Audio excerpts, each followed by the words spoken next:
Hey guys, this is NHS6. Hello and welcome back to Let's Play Fire Emblem, Genealogy of the Holy War. Last time, we left off after our second turn, and we were introduced to our four main characters of Alec, Noish, Sigurd, and Arden, and two new characters, Azel and Lex.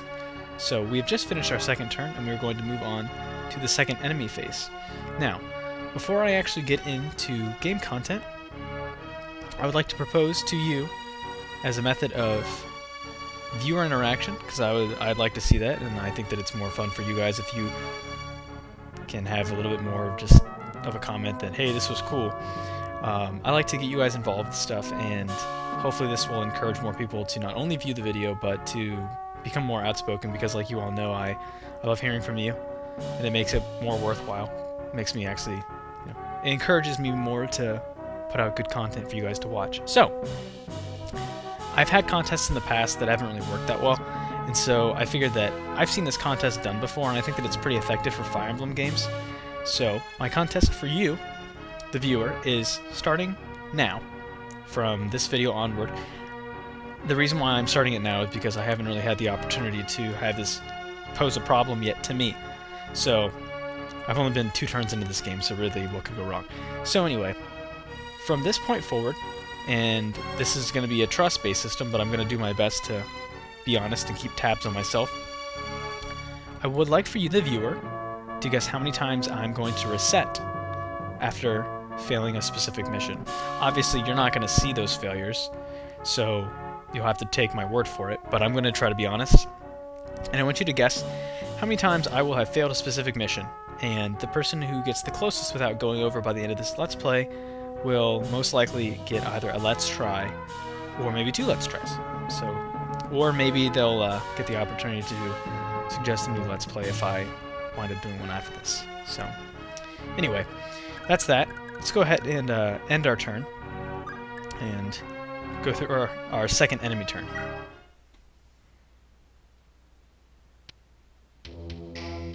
And I really love the music in this game, by the way. That's definitely one of the high points of this game. The music is fantastic. And something else that you might not have noticed is that on the enemy turn, you actually don't get any experience for dodging in this game. So in other games you might have gotten 10, or actually it's 1, sorry. You get 1 experience for dodging. In this game you don't. You only get experience for attacking and counterattacking, healing, things of that nature. And I'm actually kind of surprised Sigurd got hit there. I found that the hit rates in this game can be a little screwy, and this is one of the games that I think doesn't employ something that was introduced later called True Hit, which changed the calculations in which hit was actually devised, and that's actually not good that Azel just got hit there. I've played through this first chapter a lot, and I find that it can go multiple ways with how I can put my characters in certain positions and they'll get hit or they won't. It just really depends. And it's actually good that he got hit, because I'm going to show off a mechanic after that. Well, I mean, it's not good, but you get what I'm trying to say. Alright. And that bandit, that mountain thief, sorry, like I said, is headed towards that village, so we've got to get there. It's impossible to save every village 100% in this level. Alright, so we've got some new characters here. Let's find out who they are. And I love this. This is one of my favorite songs, by the way, the new character theme.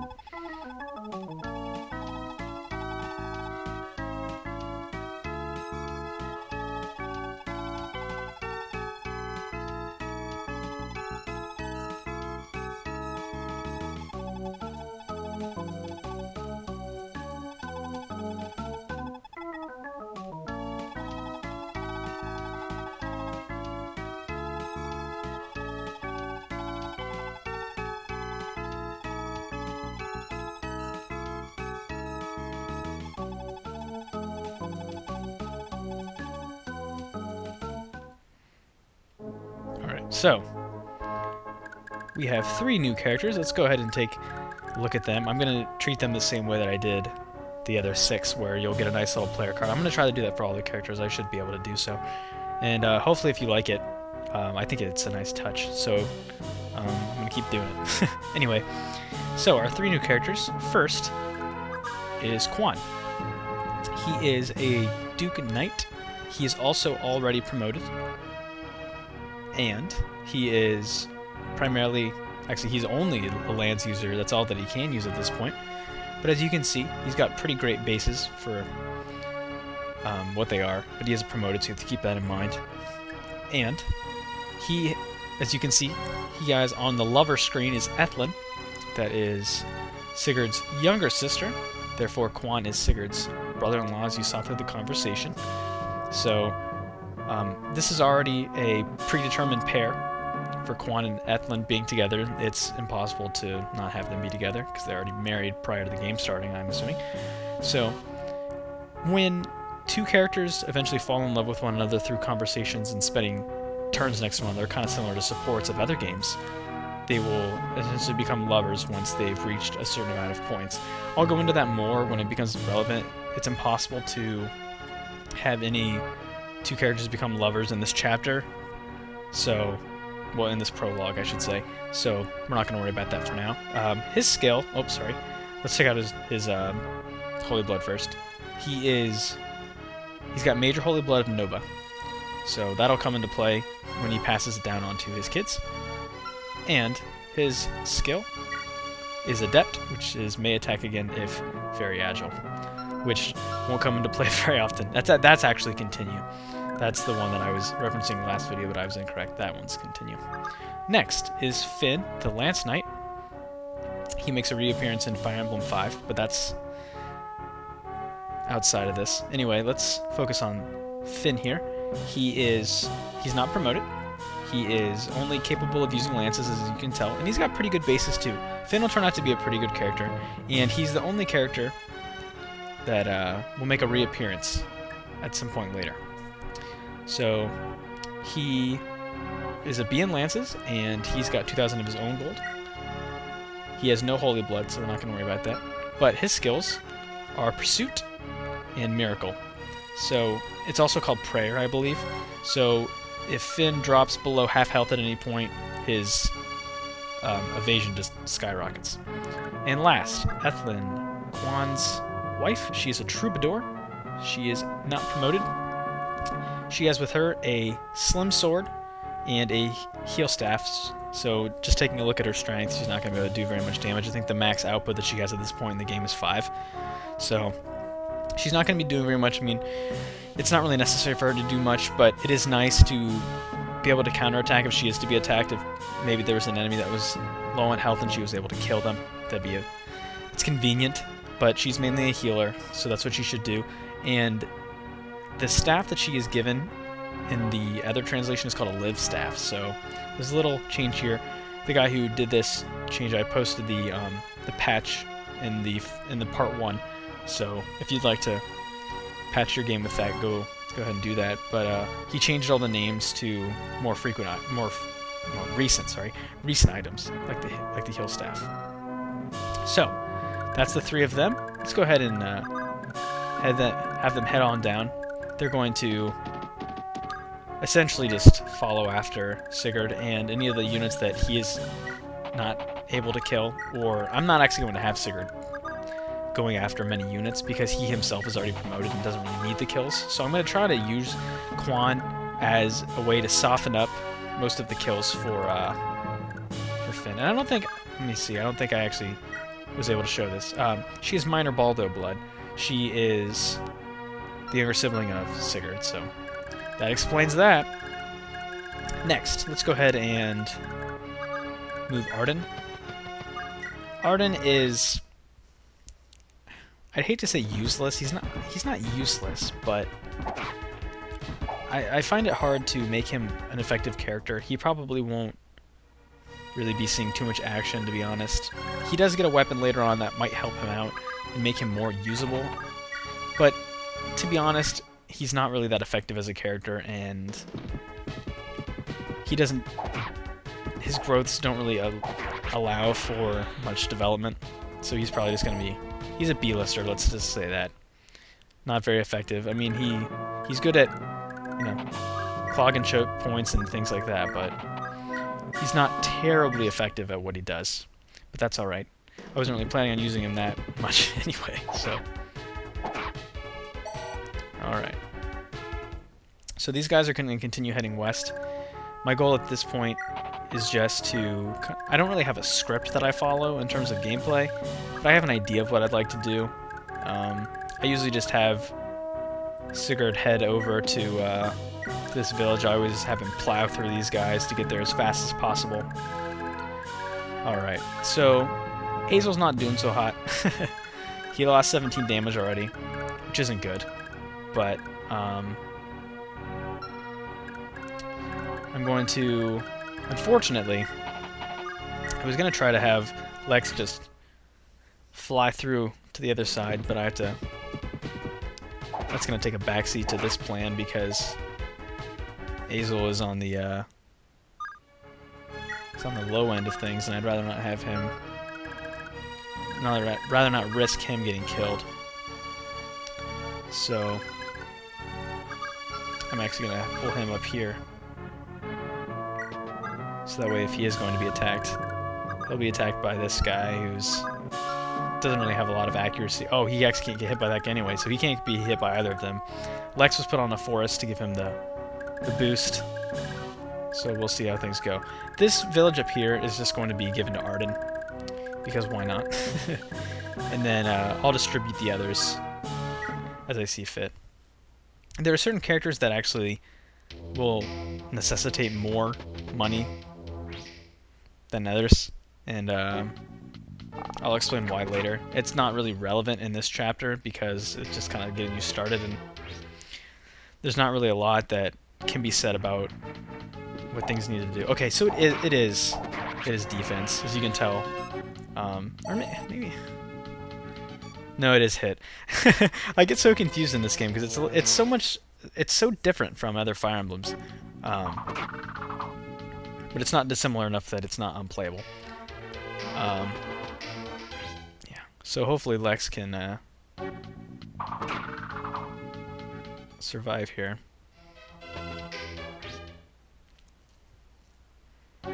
It'd be a shame. Yeah. So once Lex is half health, he has ambush. He's less than half health. He'll always attack first. So if you're concerned that somebody's going to kill him prior to him being able to actually attack them back, it won't be a problem. He'll always attack first. And that should give you an advantage. Pretty nice.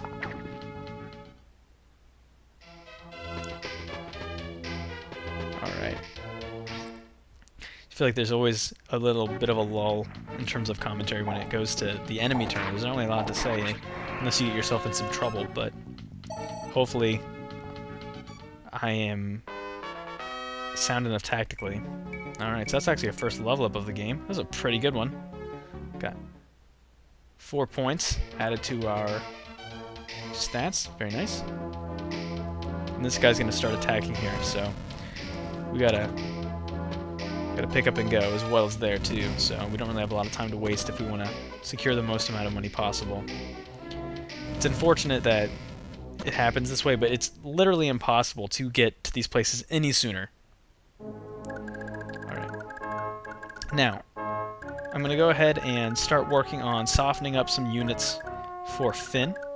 Finn has Pursuit, and because of that, he should be able to have a decent time attacking twice, unless Quan accidentally kills these characters. Hopefully he won't. But that's part of the beauty of having so many pre-promotes, is that they're good for softening up characters, enemies for, you know, your younger unpromoted units that are a little bit squishier, need a little bit of help. So that always pays off. And that's why I try not to have Sigurd do too much damage from the get-go, because I know that he's promoted, and I know...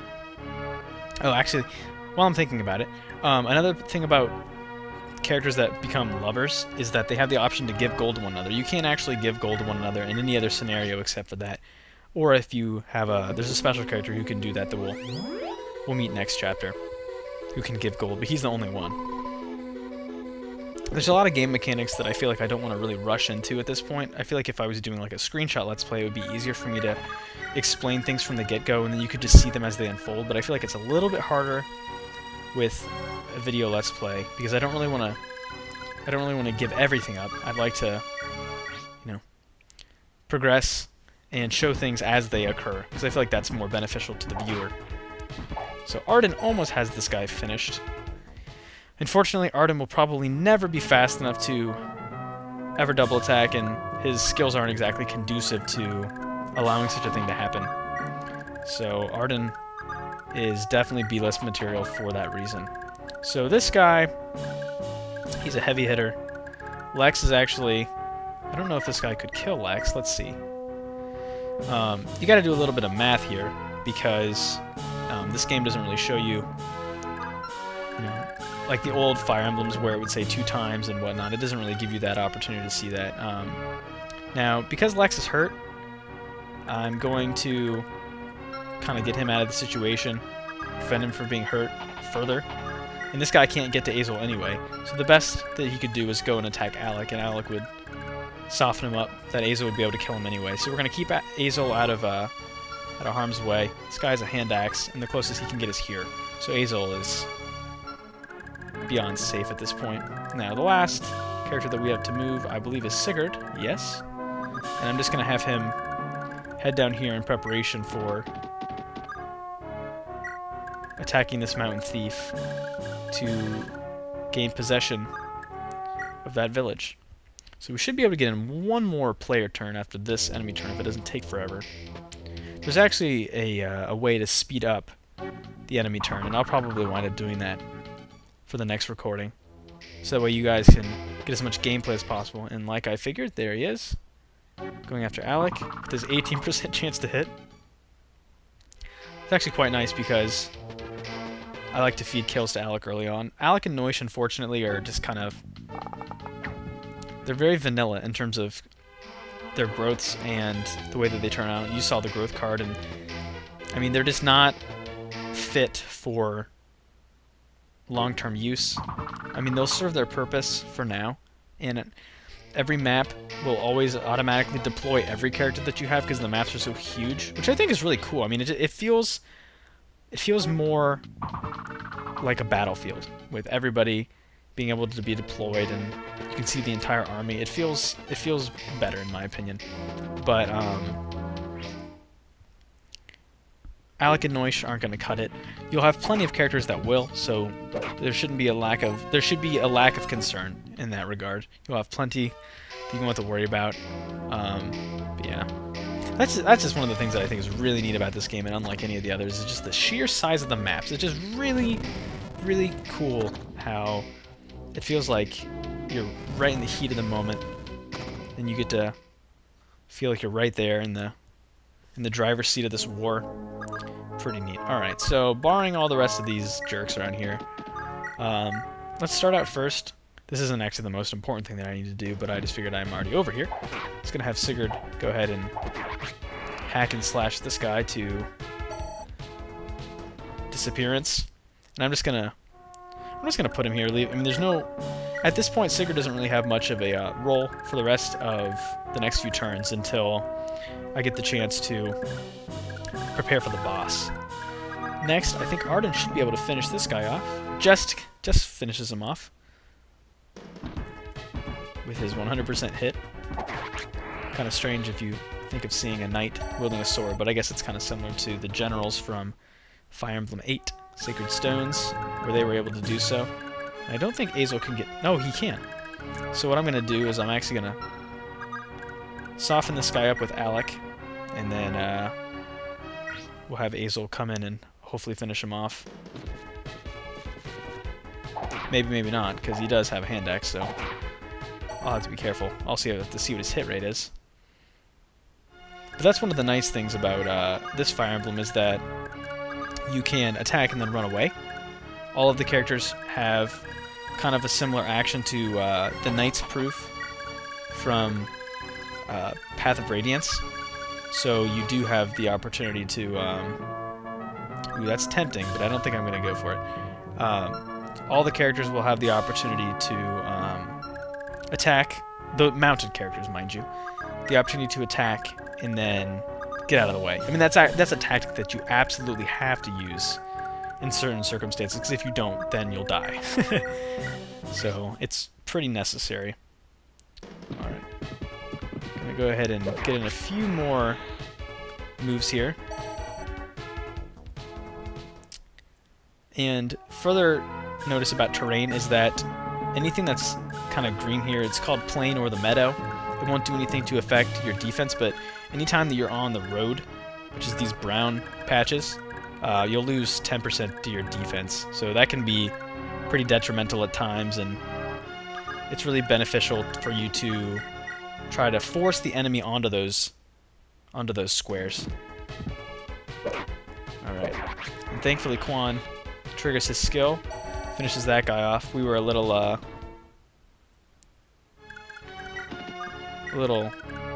outnumbered here, but that should be okay.